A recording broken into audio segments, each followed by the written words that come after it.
बिस्मिल्लाहिर्रहमानिर्रहीम। अस्सलाम वालेकुम। एक्सप्रेस स्पोर्ट्स पेज में मिर्ज़ा इकबाल बेग एक्सप्रेस न्यूज़ के नाजरीन को खुशामदीद कहता है। आज पूरी कौम पाकिस्तान का 75वां यौम आज़ादी मना रही है और आज़ादी यकीनन एक बड़ी नेमत है और हम एक आज़ाद कौम की हैसियत से आज़ाद फ़िज़ा में सांस ले रहे हैं। लेकिन इस मुल्क के लिए 1947 से आज़ादी के बाद से बेशुमार लोगों ने बेहतरीन किस्म की कारकर्दगी पेश की। बेशुमार लोगों ने इस मुल्क के लिए अपनी जानों का नजराना पेश किया और कुछ ऐसे स्टार्स हैं कि जिन्होंने अपने शोबे में पाकिस्तान का सबजलाली परचम बुलंद किया। आज हम बात करेंगे स्पोर्ट्स के हवाले से कि खेलों के शोबे में पाकिस्तान के कौन कौन से ऐसे सुपर स्टार्स हैं कि जिन्होंने इस मुल्क के सबजलाली परचम की सरबुलंदी के लिए कारनामे सर अंजाम दिए। हमारे साथ स्टूडियो में मौजूद है पाकिस्तान का हॉकी का एक बहुत बड़ा नाम, लोग अब तक नहीं भूले 1984 का लॉस एंजलिस ओलंपिक्स जो पाकिस्तान जीता, जिसमें उन्होंने गोल भी किए, 10 गोल, सबसे ज्यादा गोल स्कोर किए। और अब तक जो स्पोर्ट्स वाले कहते हैं कि अब तक पाकिस्तान के पास ऐसा सेंटर फॉरवर्ड नहीं आया। इनसे पहले रशीद जूनियर मरहूम थे, लेकिन उसके बाद हसन सरदार आए और छा गए। हसन सरदार आज हमारे साथ मौजूद हैं। आज इनके साथ वो लम्हात हम शेयर करेंगे जब 84 का Los Angeles Olympics Pakistani hockey team जीती। हसन सरदार को जब गोल्ड मेडल पहनाया गया और पाकिस्तान का कौमी तराना बजा अमेरिका के शहर लॉस एंजलिस में, और पाकिस्तान के कौमी तराने के साथ साथ पाकिस्तान का सबजलाली परचम भी फजा में बुलंद हुआ। हसन सरदार से तो हम बात करेंगे, उसके अलावा पाकिस्तान के कई टॉप के ऐसे स्टार्स के जो इस मुल्क की पहचान बने, उनको भी हम अपने प्रोग्राम में शामिल करेंगे। लेकिन इससे पहले कि हम हसन सरदार से गुफ्तगू के सिलसिले का आगाज करें, पहले आपको एक छोटा सा पैकेज दिखाते हैं और जब वापस आएंगे तो पाकिस्तान के नामवर हॉकी ओलंपियन हसन सरदार से गुफ्तगू के सिलसिले का आगाज करेंगे। जी, पैकेज आपने मुलाजा किया और गुफ्तगू के सिलसिले का आगाज करते हैं हसन सरदार से। हसन भाई, बहुत बहुत शुक्रिया। आप पाकिस्तान के उन लोगों में शामिल हैं कि जो इस मुल्क के लिए एक फख्र है। कैसा फील हुआ आपको जब 84 का हम लॉस एंजलिस ओलंपिक्स जीते? क्योंकि 1968 के मैक्सिको ओलंपिक्स के बाद 72 के म्यूनिख ओलंपिक्स में हमारे साथ बेईमानी हो गई, तमगा जूते में रख लिया गया, टीम बैन हो गई। फिर उसके बाद 1976 का मॉन्ट्रियल ओलंपिक्स हम नहीं जीत सके, 1980 के मास्को ओलंपिक्स में हिस्सा नहीं ले सके। 84 का लॉस एंजलिस ओलंपिक्स, हसन सरदार, आपकी इनफरादी कारकर्दगी और पाकिस्तान के लिए कितनी अहमियत रखता है? 84 ओलंपिक्स पे हम जाने से पहले 83 में हमने एक नई टीम बनाई, जिसमें जब हम 82 वर्ल्ड कप जीते हैं उसमें फिर मंजूर सीनियर, समीउल्ला, अख्तर रसूल, इस तरह के हमारे 3-4 लड़के ऐसे थे, 3-4 प्लेयर जो बड़े नामी ग्रामी दुनिया के थे। उन्होंने रिटायरमेंट अनाउंस कर दी थी और उसके बाद हम 83 में फिर हम ये जूनियर बच्चे जो हमारे पीछे आ रहे थे उनको मिला जुला एक टीम बनाई गई। Excuse me. तो 83 हम इतनी अच्छी कारकर्दगी, लेकिन हम फाइनल्स खेलते रहे। कभी हम ऑस्ट्रेलिया से हारे, कभी हम एक आध मैच जर्मनी से हारे, लेकिन ज़्यादातर हम ऑस्ट्रेलिया पाकिस्तान फाइनल में आता रहा। 84 में हमारे लिए बड़ा इंपॉर्टेंट था। एक तो ये वजह थी कि हमें ये पता था कि ये बड़ा अच्छा मौका है। उस वक्त हमारी फॉरवर्ड लाइन बहुत अच्छी थी, जिसमें कलीमुल्लाह, मंजूर जूनियर, मैं और हनीफ खान थे। तो हमारे 4 बाकी हमारे यंग लड़के थे हमारे पास सारे। गोलकीपर मुइन थे और शाहिद अली खान थे। तो उनकी भी कारकर्दगी बहुत बहुत ज़्यादा, मैं कहता हूँ कि मिसाली थी। अब हम 83 में जब देखा हमने मंजूर जूनियर का कोई सेटबैक था, उनके मसल ख़राब हो गया, वो टीम से ड्रॉप भी हो गए, तो वो हमें पूरी टीम हमें नहीं मिल सकी मंजूर जूनियर के अलावा हमारे पास टीम थी। अब मंजूर जूनियर आ गए थे एज ए कैप्टन और हमारे पास ये मैदान था और हमें जीतना बहुत ज़रूरी था, क्योंकि हमने एक अपना अना का मसला बनाया हुआ था। क्योंकि हमारा ऑस्ट्रेलिया से जब सेमीफाइनल पड़ा है तो उसमें हमें 83 में ज़्यादातर उन्होंने हराया। अब वो करते क्या थे ऑस्ट्रेलियंस, कि हमें हराते भी थे और हमें मारते भी थे। बॉडी प्ले करते थे और रफ भी खेलते थे।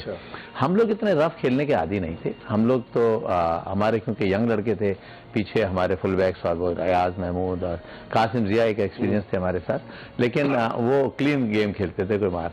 लेकिन उनके जो थे वो फुल बैक्स और सेंटर हाफ्स और हाफ्स बैक वो सब मार के खेलते थे। तो वो हमने सेमीफाइनल ऑस्ट्रेलिया से था और उससे पहले हमने कोई मैच हारा नहीं था। लेकिन क्योंकि विलेज है, ओलंपिक विलेज में ना हम सब इकट्ठे होते हैं सारे ओलंपियंस। हम माइकल जॉर्डन के साथ भी खाना खाते थे और हम बास्केटबॉल वाला, जी बास्केटबॉल प्लेयर, उनसे हमारी बड़ी दोस्ती थी सबकी। और वो उस वक्त भी बड़े एजाइल और बड़े थे, तो टॉल से, लेकिन बड़ा एजाइल सा होता था और बड़ा उस वक्त भी उसका नाम था एक।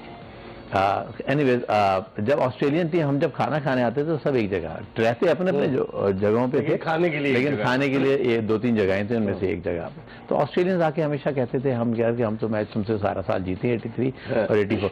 वो जब हमने उन्हें कहना शुरू किया और जब उन्हें लगा कि ये सेमीफाइनल या फाइनल में हमारा टकराव होगा तो हमें ज्यादा वो मिलके कहने लगे कि किस तरह जीतोगे। अच्छा, हमारी परफॉर्मेंस जो थी वो इतनी एक्स्ट्राऑर्डिनरी पूल मैच में नहीं थी, जबकि उन्होंने इंडिया को 7 गोल अपने पूल में मारा, जर्मनी को उन्होंने 4 या 5 गोल से 5-1 या 5-2 से उन्होंने हराया। वो कहते थे कि अगर पाकिस्तान तुमने जीतना है तो तुम लोग कम से कम 5 गोल तो तुमने करने हैं हम। अच्छा, अगर क्योंकि हमारी फॉरवर्ड लाइन इतनी अच्छी है और तो हम कहते हैं डोंट वरी, जो भी होगा इस दफा we are going to win. और हुआ भी यही कि जब 1 गोल हो गया हमारा तो फिर हमारी टीम उस दिन बहुत अच्छा खेली है और हम ये तय करके आए थे कि हम इनसे मार नहीं खाएंगे और अगर ये मारेंगे तो हम भी इनको मारेंगे, हम इनको फाइनल नहीं खेलने देंगे। अच्छा। ये एक हमारा टारगेट था। हमने अकेले बैठ के कोचेज हमारे कोच थे ज़काउद्दीन साहब ब्रिगेड आते, तो मैच से पहले जो है वो एक शाम में मीटिंग करते थे। तो जब वो मीटिंग खत्म हो गई तो हम सीनियर्स ने हम अपने सारी टीम को रोक लिया। हमने कहा हम अलग जो है मीटिंग करेंगे और उसमें हमने ये किया कि देखो ऑस्ट्रेलिया हमें मारता भी है और जीतता भी है, अगर खुदा न खास्ता वो जीतेगा अब तो इंशाल्लाह हम मारेंगे तो उनको हमने फाइनल में उनको लंगड़ा कर देना। अच्छा, इस जोश और जज्बे से हम गए, फाइनल में पहुंच गए। शुरू में उन्होंने भी हमें मारने की कोशिश की तो हमने भी उनके 1-2 लड़कों को मारा। कलीमुल्लाह जैसे पेनल्टी कॉर्नर पे था, हमारा टारगेट था कि उनका डेविड बहुत अच्छा पेनल्टी कॉर्नर मारता था, उसको मैंने कहा कलीम को तूने मारना है उसे। रश में होता है क्योंकि रश में तो अंपायर को पता नहीं चलता, लेकिन ये होगा जब हम थोड़ा सा उनको टकराएंगे ना तो फिर उन्हें पता चल, फिर वो खड़े हो गए, फिर हम उनसे कहेंगे भाई अब तुम गेम खेलो, गेम खेलो हमारे साथ ना करो, गेम खेलो। बड़ा फेयर गेम हुई, बड़ी अच्छी बड़ी फास्ट गेम हुई, दोनों तरफ से अटैक। मेरा एक ही लकीली गोल हुआ, 1-0 हम जीते हैं सेमीफाइनल में और उसके बाद कोई गोल ना वो कर सके। अटैक उन्होंने भी बहुत किया, अटैक हमने भी बहुत किया। फाइनल में जो हसन भाई आपका एक गोल था, जो आप कहां से लेकर गए, किस तरीके से गए और पाकिस्तान जीता? जी हाँ, फाइनल में भी हमारा जो है वो जब मोइन हमारा गोलकीपर थे जी, लेकिन जब वो एक्स्ट्रा टाइम हुआ तो मोइन की चोट लग गई। अच्छा। और फिर शाहिद अली खान आ गए। शाहिद अली खान क्योंकि वो उस वक्त हमें चाहिए था और पेनल्टी स्ट्रोक में बहुत अच्छे थे, दुनिया के माने हुए गोलकीपर थे पेनल्टी स्ट्रोक पे, तो हमें ये उम्मीद थी कि ये पेनल्टी स्ट्रोक जो 1-2 रोकेगा, हमें बस गोल करने हैं। तो क्योंकि एक्स्ट्रा टाइम हो गया था और हमारे गोल बर्मन से बराबर था, मेरा गोल एक पहले उन्होंने जर्मनी ने किया था फिर मेरे से बराबर हुआ, उसके बाद हम एक्स्ट्रा टाइम पे पहुंच गए। तो शाहिद अली खान को हमने किया होता तैयार, लेकिन हमें एक चीज थी कि शाहिद अली खान की पेनल्टी कॉर्नर थोड़ा सा वीक था। पेनल्टी कॉर्नर पे मोइन जो चूंकि वो लंबे थे और वो डैश अच्छा कर रहे थे, उनका एक फ्लो बन गया था। तो वो जब डैश करते थे उनकी टाइमिंग ऐसी थी कि जब पेनल्टी कॉर्नर जैसी बॉल रुकती थी वो स्किड कर देते थे, तो बॉल जब हिट लगती थी तो उनके कहीं ना कहीं बॉडी पे लगती थी। फिर शाहिद का इतना स्पीड से आगे नहीं आना और इतनी प्रैक्टिस नहीं की हुई थी। उनकी अपने फील्ड गोल में बहुत अच्छे थे, पेनल्टी स्ट्रोक्स में बहुत अच्छे। लेकिन जब हम जीते तो उस वक्त क्या फीलिंग्स क्या थी? मतलब पाकिस्तान ओलंपिक, मैं आपको सच्ची बात बताऊं कि जब हम ऑस्ट्रेलिया से सेमीफाइनल जीते हैं, उम्मीद हो गई थी, हम उसी दिन हमने कहा था कि हम फाइनल किसी सूरत नहीं आ रहे हैं। अच्छा, और हम इसी जज्बे के साथ गए, बड़े कॉन्फिडेंटली गई है हमारी टीम। सेमीफाइनल में हमें काफी टफ टाइम था, स्ट्रेस भी थे हम मैच से पहले हमारे लड़के, लेकिन हमें लकीली हमारा गोल हुआ है, बस उसके बाद लड़के चढ़ गए और हमने उन पे अटैक भी किए, हमने उनको। और फिर उसमें सबसे अच्छी ये चीज हुई कि हमारे जो 11 के 11 लड़के थे फॉरवर्ड लाइन की, मेरा और करीमुल्लाह का इतना पीछे आने का नहीं होता था, तो मैं और करीमुल्लाह भी हम अपने डिफेंस की मदद कर रहे थे, हम 1-0 से जीत रहे थे, तो हम ज्यादा से ज्यादा कोशिश कर रहे थे और अटैक भी कर रहे थे साथ साथ। तो जब तराना बजा हसन भाई, से पहले ब्रेक पे, क्या उस वक्त फीलिंग थी कि पाकिस्तान का परचम लहरा रहा है, पोडियम पे खड़ी हुई टीम और गोल्ड मेडल आप लोगों ने? वो एक, मैं कहता हूँ कि वो एक जैसे हज पे एक जाता है ना इंसान हज करता है, इसी तरह एक ओलंपिक्स में जाने के लिए एक प्लेयर जो है वो दुआ करता है, और जब गोल्ड मेडल जीत जाए तो उसका मतलब है कि वजह से हज दुआ कबूल हो गई है। अल्लाह ताला ने वो गोल्ड मेडल लेके, वो 68 में जीते हुए हम, बिल्कुल 60 में जीते, फिर 68 में जीते, अब हम 84 में जीते। तो जब हम 16 साल और फिर पूरा स्टेडियम में, यकीन करें कि सेमीफाइनल फाइनल पूरे पाकिस्तानी में कहता हूँ सलाम है, अमेरिका से आए जो स्टूडेंट्स भी थे सब छोड़ छाड़ के सब बाय रोड बाय एयर देखने आए, और हमें जब हम जीते हैं तो पूरा जो स्टेडियम था ना वो हमारे कौमी तराने से लोग गा रहे थे खुद से। सही। हमारी गुफ्तगू का सिलसिला जारी है। हसन सरदार से हम यादें ताज़ा कर रहे हैं 1984 के लॉस एंजलिस ओलंपिक्स की। एक ब्रेक ले रहे हैं और ब्रेक के बाद वापस आएंगे, प्रोग्राम को मजीद आगे की तरफ बढ़ाएंगे और पाकिस्तान के कई और स्टार्स को अपने प्रोग्राम में शामिल करेंगे। हमारे साथ रहिएगा।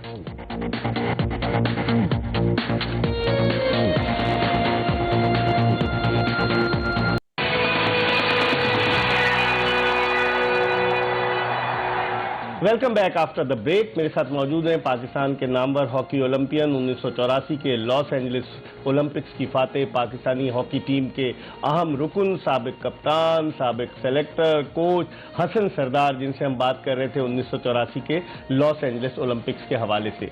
हम मजीद भी बात करेंगे, लेकिन पाकिस्तान, जिस तरह आपने पैकेज में देखा कि एक ज़माना था 1994 में पाकिस्तान 4 चीज़ों का आलमी चैंपियन था और पाकिस्तान ने स्क्वाश की दुनिया में जो हुक्मरानी की है, अगर उसको देखा जाए कि जब भी स्क्वाश का नाम आएगा तो अभी रिसेंट पास में जानशेर खान और जहांगीर खान के नाम जरूर आएंगे। माजी में हाशिम खान थे, रोशन खान थे, कमर जमान थे, लेकिन जो स्क्वाश की दुनिया में पाकिस्तान के लिए लॉरेंस लाए वो जहांगीर खान और जानशेर खान थे।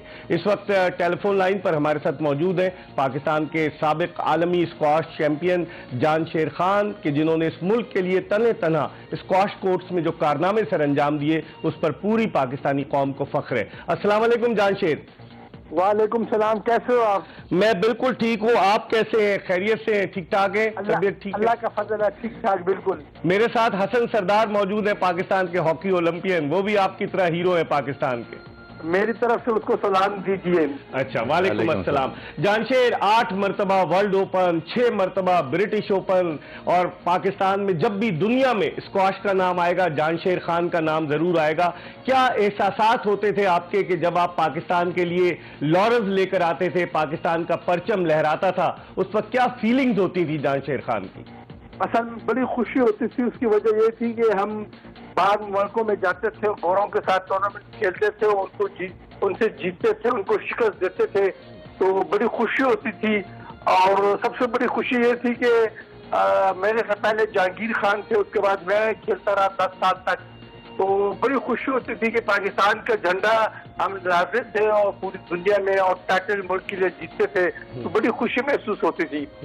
अच्छा, आपने इतने सारे कारनामे सर अंजाम दिए, कोई आसान बात नहीं है कि 8 मरतबा आपने जो है वर्ल्ड ओपन स्क्वाश चैंपियनशिप जीती, 6 मरतबा ब्रिटिश ओपन, और मैं आपका रिकॉर्ड देख रहा था कि जो 331 मैचेस आपने खेले उनमें से 200 से ज्यादा मैचेस आपने जीते।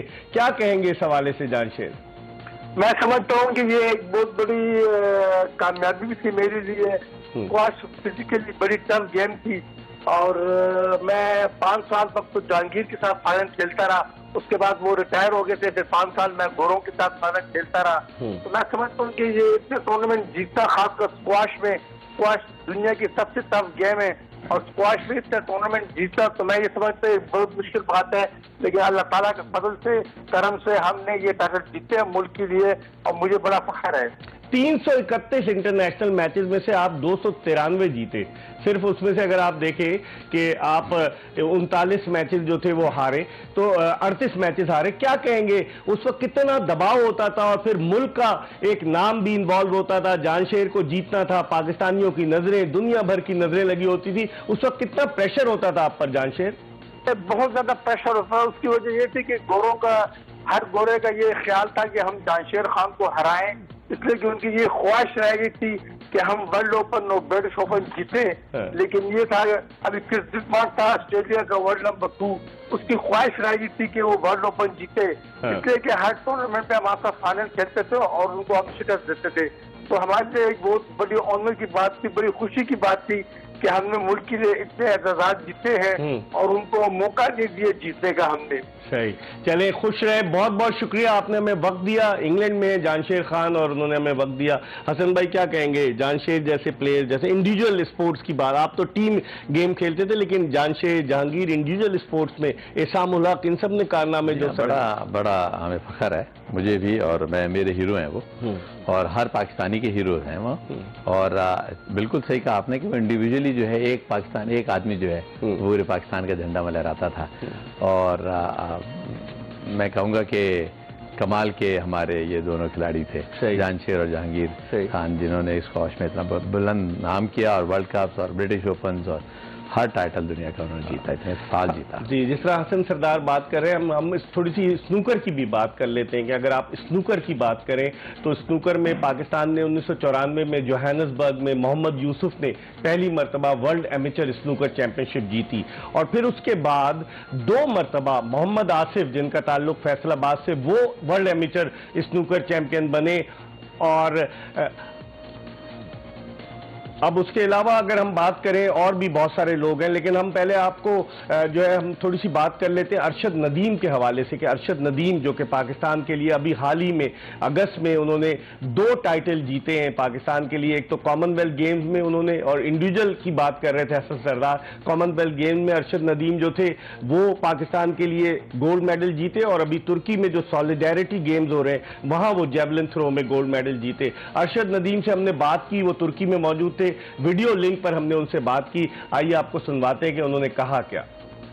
इस वक्त तुर्की से हमारे साथ मौजूद हैं पाकिस्तान के जेवलिन थ्रो के चैंपियन एथलीट अरशद नदीम, जिनका ताल्लुक मियां चुन्नू से है, खानेवाल के नज़दीक एक जगह। और अरशद नदीम ने पाकिस्तान के लिए जो कारनामे सरअंजाम दिए, उन्होंने आज़ादी के इस जश्न को दोबाला कर दिया। कॉमनवेल्थ गेम में भी अरशद नदीम ने जो है वो सोने का तमगा जीता और तुर्की में मुनक्किदा इस्लामिक सॉलिडेरिटी गेम में भी उन्होंने सोने का तमगा जीता। अरशद, सबसे पहले तो ये बताइए, आज 14 अगस्त है, यौम आज़ादी है, क्या एहसासात हैं? आपने 2 मेडल्स जीते हैं। जी, अस्सलाम वालेकुम। सबसे पहले मेरी तरफ से प्यारे पाकिस्तानियों जश्न आज़ादी बहुत बहुत मुबारक हो और अल्लाह का शुक्र है, अल्हम्दुलिल्लाह आप सबकी दुआओं से अल्लाह ताला ने मुझे 2 गोल्ड से नवाजा है, कॉमनवेल्थ गेम में और वर्ल्ड इस्लामिक गेम में। तो मैं चाहूँगा कि आज 14 अगस्त का दिन है, आज़ादी का दिन है, तो आप ये 2 गोल्ड के साथ 14 अगस्त सेलिब्रेट करें। बिल्कुल, आपसे ये सवाल पूछना था कि मैंने जिस तरह पहले कहा कि खानेवाल के नज़दीक मियां चुन्नू, और मियां चुन्नू से आपका ताल्लुक, 25 बरस आपकी उम्र, और जिस तरीके से आपने परफॉर्म किया, आप टोक्यो ओलंपिक्स में तो अगरचे भारतीय एथलीट नीरज चोपड़ा जो था वो बाजी ले गया था, लेकिन आपने गुज़िश्ता 1-2 बरस में जिस तरीके से अरशद अपने आप को परफॉर्म करके एक्सेल कराया, अपने आप को मनवाया है, तो क्या एहसासात क्या है? आपका इलाका तो छोटा सा है, वहाँ के लोगों के क्या एहसासात हैं? और आज तो वो जश्न आज़ादी बड़े जोश व जज्बे और बड़ी खुशी के साथ मना रहे होंगे। जी बिल्कुल, अल्हम्दुलिल्लाह पूरा पाकिस्तान अल्हम्दुलिल्लाह शुक्र है अल्लाह ताला का कि हमें अल्लाह ताला ने 2 गोल्ड दिए हैं, तो पूरा पाकिस्तान माशाल्लाह बहुत खुश है। अगर देखा जाए तो मियां चन्नू, आगे मेरा गांव है 115 माशाल्लाह, उधर के भी लोग बहुत ज़्यादा खुश हैं और क्योंकि इंतज़ार कर रहे थे। टोक्यो ओलंपिक्स के बाद 1 साल हो गया था, तो कह रहे थे कि हमें कोई अल्लाह ताला गोल्ड से नवाजे, तो उनकी बड़ी दुआएं थी, पूरे पाकिस्तानी कौम की दुआएं थी। तो अल्हम्दुलिल्लाह वो आज इतने खुश हैं कि वो कह रहे हैं कि हम जो है 14 अगस्त अल्लाह ताला ने हमें 2 गोल्ड से नवाजा है, तो इंशाल्लाह हम 14 अगस्त ये गोल्ड के साथ सेलिब्रेट करेंगे। जी अरशद नदीम, आप टोक्यो ओलंपिक्स में, जिस तरह मैंने पहले कहा कि भारतीय नीरज चोपड़ा जो थे वो बाजी ले गए, लेकिन आपने अपनी मेहनत जारी रखी और कॉमनवेल्थ गेम्स में आपने 90.18 मीटर तक जेवलिन थ्रो करके एक नया रिकॉर्ड भी बनाया।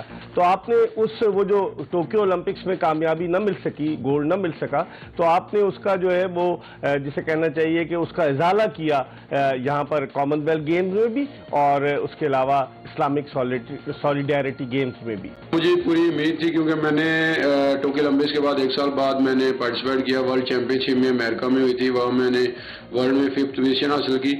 आप सबने 1 माह के अंदर अंदर मैंने 3 कंपटीशन खेले हैं, तो मुझे बड़ी अल्हम्दुलिल्लाह होप थी कि मैं इंशाल्लाह गोल्ड की फाइट करूँगा, क्योंकि टोक्यो ओलंपिक्स में मैंने बड़ा अच्छा परफॉर्म किया था और उधर भी गोल्ड की फाइट की थी, लेकिन वो कहते हैं कि जो अल्लाह ताला को मंजूर होता है वही है। तो मुझे अल्हम्दुलिल्लाह 100% उम्मीद थी, क्योंकि पूरे पाकिस्तानी कौम की दुआएं मेरे साथ थी और 14 अगस्त का महीना है, तो इसलिए अल्लाह ताला ने मुझे अल्हम्दुलिल्लाह नवाजना ही था। तो अल्लाह का शुक्र है कि अल्लाह ताला ने हमें गोल्ड से नवाजा है। अरशद नदीम, उस वक्त आपके क्या एहसासात थे जब इंग्लैंड के शहर बर्मिंघम में कॉमनवेल्थ गेम्स में आपने गोल्ड मेडल जीता और आप पोडियम पर जब खड़े थे और पाकिस्तान का कौमी परचम लहराया जा रहा था, पाकिस्तान का कौमी तराना बजाया जा रहा था, उस वक्त क्या एहसासात थे आपके? जैसे कि मैंने कॉमनवेल्थ गेम्स में अल्हम्दुलिल्लाह गोल्ड जीता तो उधर पाकिस्तान का झंडा लहराया गया, तराना बजाया गया, तो माशाल्लाह देखा जाए तो बड़ी खुशी महसूस हो रही थी। तो ये जब तराना बजाया जा रहा था तो दिल में बड़ी खुशी हो रही थी कि 14 अगस्त का दिन भी है, आज़ादी का दिन भी है, और अल्हम्दुलिल्लाह मैंने पूरी दुनिया में पाकिस्तान का झंडा लहराया है। तो बस इसी तरह इंशाल्लाह पाकिस्तान का पूरी दुनिया में नाम रोशन करता रहूँगा। बहुत बहुत शुक्रिया अरशद नदीम। इसी तरीके से पाकिस्तान के लिए अपने दामन में कामयाबियां समेटते रहें और हमारी दुआ है, एक्सप्रेस न्यूज़ की भी दुआ है कि आप पाकिस्तान का परचम ऐसे ही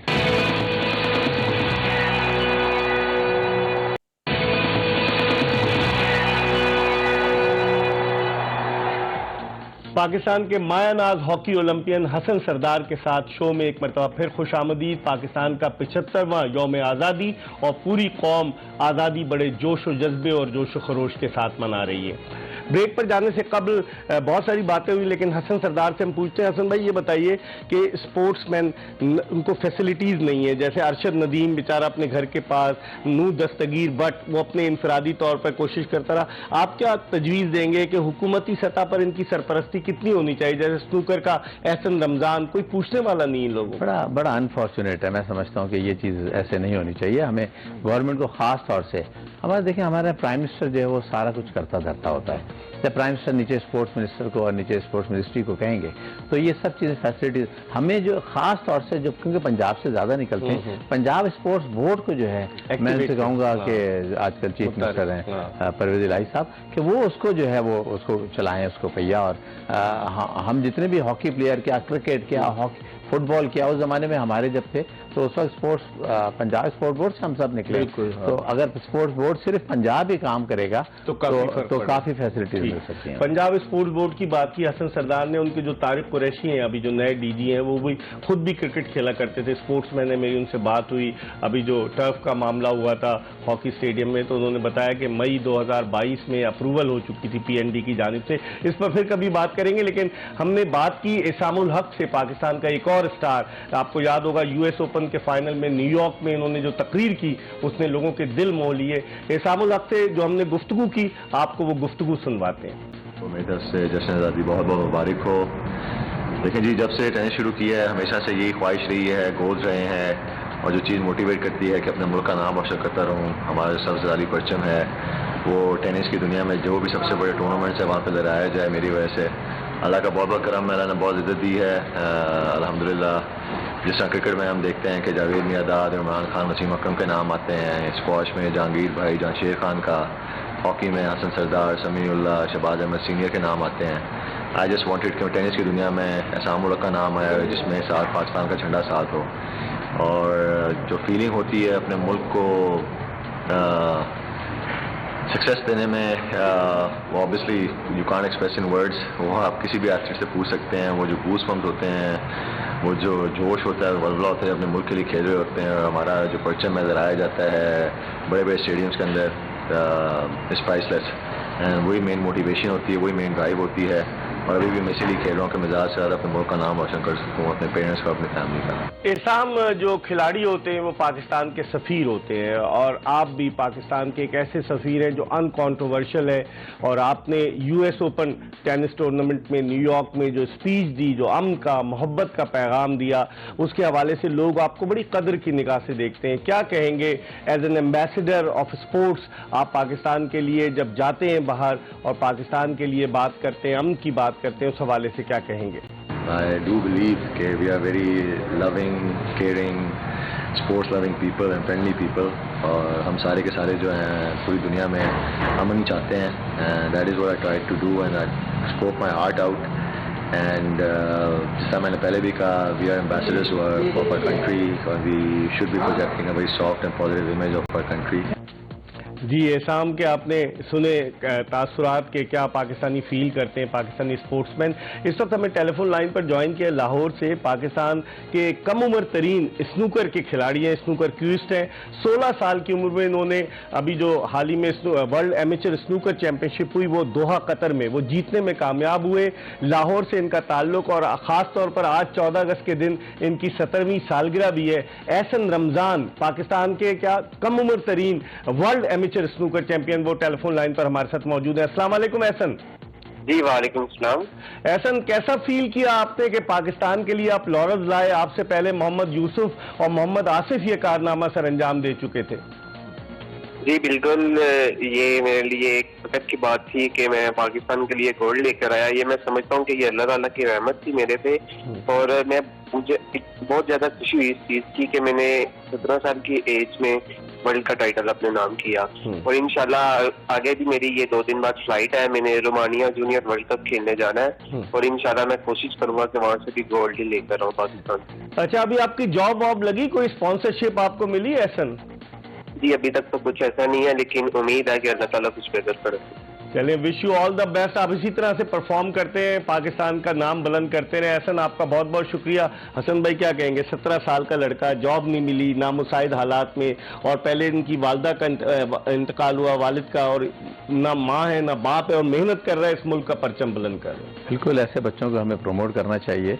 और मैं समझता हूँ कि इतना ज़्यादा टैलेंट है पाकिस्तान में, हॉकी में ही नहीं, हर खेल में। इंडिविजुअल ले लें, अभी स्नूकर है, टेनिस, बहुत ज़्यादा टैलेंट है पाकिस्तान में। सिर्फ हमें प्लेटफॉर्म उनको देना है, एक स्पोर्ट्स की, जैसे हमारी बात हुई, स्पोर्ट्स फैसिलिटीज़ इन बच्चों को दें हम, और जितनी ज़्यादा इंसेंटिव दे सकें, जॉब्स दे सकें, इनको ज़रूर हमें हेल्प करनी चाहिए। बहुत बहुत शुक्रिया हसन भाई, आप तशरीफ लाए। हसन सरदार, पाकिस्तान हॉकी का एक बहुत बड़ा नाम, हमारे साथ मौजूद थे। आज हमने 14 अगस्त के हवाले से पाकिस्तान के उन स्पोर्ट्समैन को अपने प्रोग्राम में शामिल किया। हमने दरिया को कूजे में बंद करने की कोशिश की, अभी बहुत सारे लोग रह गए थे, लेकिन हमें उम्मीद है कि हमारी ये कोशिश, ये काविश आपको पसंद आई होगी। इंशाल्लाह अगर जिंदगी ने वफा की तो अगले शो में फिर आपकी खिदमत में हाजिर होंगे। मिर्जा इकबाल बेग और एक्सप्रेस न्यूज की पूरी प्रोडक्शन टीम को इजाजत दीजिए। अल्लाह हाफिज।